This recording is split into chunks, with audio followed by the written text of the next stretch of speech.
Okay guys, I got a 2024 GMC Terrain. I'm going to show you how to remove and replace the cabin air filter.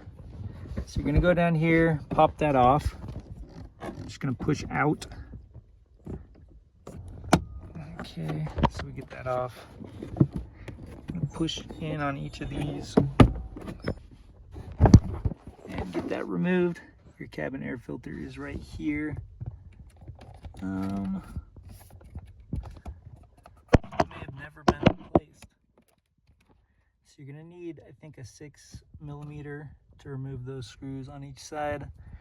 Just gonna remove this access door and the cabin air filters right there. To remove this door, you just press in on both sides and then pull it out. I'm gonna have to go get my, I think it's a 6 or 7mm to remove that, but that's how you do it. Hopefully this helps, and thanks for watching.